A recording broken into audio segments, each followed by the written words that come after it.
महाराज से बात कर रहे हैं जो अबूझमाड़ के जंगलों से बच्चों को उनके पेरेंट्स को कन्विंस करके लाते हैं पढ़ाने के लिए, ताकि रामकृष्ण मिशन में वो बच्चे एडमिट होके 10 से 12 साल तक क्लास 12 तक की शिक्षा प्राप्त कर सके। तो हिमाद्री महाराज के पास हर बच्चों से जुड़ी एक अलग कहानी है। आप कहेंगे वो एक इंसाइक्लोपीडिया है, हर बच्चे की को लाने में उनको क्या संघर्ष करना पड़ता है, ये हिमाद्री महाराज आज हमसे शेयर करेंगे। हिमाद्री महाराज, ये हम लोग जहाँ बच्चे लाने जाते हैं, ये जगह का नाम है अबूझमाड़ क्षेत्र, नारायणपुर ब्लॉक में आता है। और ये अबूझमाड़ शब्द का अर्थ है जो आज तक बूझा नहीं गया हो। अबूझ यानी जो बूझा नहीं गया, मार यानी पहाड़ियों को समूह। ये अबूझमाड़ का क्षेत्र 3800 वर्ग किलोमीटर में फैला हुआ। इस क्षेत्र में रामकृष्ण मिशन आश्रम नारायणपुर 30 वर्षों से कार्य कर रहा है और इनमें कई जगह पे आंगनबाड़ी और कई सेंटर खोले गए हैं। उन सेंटरों से दूर दराज में जो बिहार जंगलों में कुछ गांव है, जहां से हम लोग सन 2011 से नए बच्चों को भर्ती करना शुरू किए, उसमें से कुछ गांव की घटना है आपको बता रहा हूँ। एक बार सन 2011 में हम लोग जाटलूर पंचायत के में गए, तो वहाँ से जाटलूर क्षेत्र से एक बच्चे तो हमारे पास हर साल आ रहे थे। और जाटलूर नारायणपुर मुख्यालय से 105 किलोमीटर दूर में स्थित है। हम लोग 4 व्हील जीप लेके जाते हैं तो हमें जाटलूर पहुंचने में शाम हो जाता है। पथरीला रास्ता है, किसी प्रकार से हम लोग जीप को लेके पहुंचते हैं वहां पर। वहां जाके पता चला कि जाटलूर के आगे कुछ गांव है, धोबे, हरवेल, डोडीमार्का, पदमेटा। वहां पे किसी प्रकार का सन 2011 में कोई सुविधा नहीं था। तो हमें जब पता चला उन गाँव के बच्चे हमारे आश्रम में नहीं हैं, तो हमने हमारे सुपरवाइज़र दिनेश मार्कम और आंगनबाड़ी कार्यकर्ता के साथ प्लान किए कि उन गांव से बच्चे को लाना है। तो हम लोग सुबह के समय पानी वानी लेके पैदल चलना शुरू किए। जाटलूर से धोबे हरवेल की दूरी था 12 किलोमीटर और उस समय तपती गर्मी का समय, हमें उन क्षेत्रों से बच्चे लाना था। और मई का समय रहता है, उस समय जंगली भालू का भी प्रकोप अबूझमाड़ में कई जगह देखने को मिला हमें और सुनने को मिल रहा था। मन तो भयभीत हो रहा था, साथ में इतने लोग चल रहे हैं, उनका ज़िंदगी का भी बात था। फिर भी काउंसलर और दिनेश मार्कम जो सुपरवाइज़र थे, उन्होंने कहा महाराज चलिए हम लोग एक साथ चलते हैं, कुछ नहीं होगा, आगे जाके बच्चे को लाते हैं। उनके बात से हमको बहुत अच्छा लगा और हम भी मन में सोच के निकले थे कि भीतर गाँव से, बिहार जंगलों से बच्चे लाएंगे। धोबे हरवेल उसके बाद से ही नारायणपुर ब्लॉक से एक प्रकार से जुड़ गया, क्योंकि उनके लोग जब बच्चे भर्ती करने के लिए हमारे पास आए, हम लोग गए, उसके बाद से उन लोग नारायणपुर आना शुरू किए। और हम लोग 12 किलोमीटर पैदल चल के हरवेल गाँव गए। हरवेल जाते साथ ही गांव वाले हमें देखकर सब अंदर घुस गए, घर के अंदर। उनको डर लगा कि कौन अजनबी आ गया।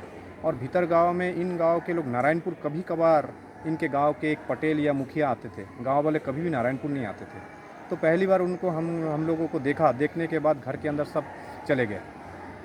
चले जाने का हम लोग सबको बुला रहे हैं कि आप लोग आओ, आपके दूसरे गांव के आसपास के गांव से बच्चे पढ़ते हैं, आपके गांव से बच्चे कोई भी नहीं पढ़ने के लिए दो, ये आश्रम आप लोगों के लिए खोला गया। उन लोग हमारे बात को कोई भी नहीं मान रहे। हम लोग बैठे रहे, कुछ पानी लेके गए थे, कुछ भोजन वगैरह कुछ लेके गए थे, हम लोग थोड़ा थोड़ा करके लिए। उनके बाद एक माताजी हमारे सामने आई। आने के बाद अपने ही मारिया बोली में बोलने लगी, मैं जाटलूर वालों के साथ आपके आश्रम गई थी, आपका आश्रम बहुत अच्छा है, मेरे दोनों बच्चे को आप ले जाओ, मैं इन दोनों बच्चों को आपके पास दे रही हूँ। ये बात सुनकर गांव का जो पटेल था वो भी प्रभावित हुआ, उसने अपने एक बच्चे को पढ़ने के लिए दिया। ये शुरुआत हुआ हरवेल गांव से। जब हरवेल में हम लोग बच्चे मिले, हमने क्या किया, बच्चे को लेके हमारे जो दूसरे कार्यकर्ता था उनको बोले कि आप जीप तक इनको लेके चले जाओ, हम यहाँ से धोबे जाएंगे। जब धोबे जाएंगे, सुपरवाइज़र बोल रहे हैं महाराज मैं धोबे आज तक गया नहीं हूँ, जंगल का घना जंगल का रास्ता है। कहा जाता है अबूझमाड़ का जो क्षेत्र में धोबे का पहाड़ है वो सबसे ऊंचा पहाड़ी माना जाता है। बोलते हैं महाराज ये पहाड़ी पार करने के बाद ही धोबे गांव आएगा, तो हमें लेकर कौन जाएगा।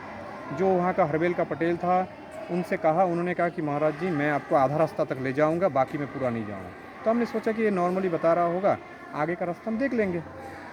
वो सही में उसने वही बात को रखा।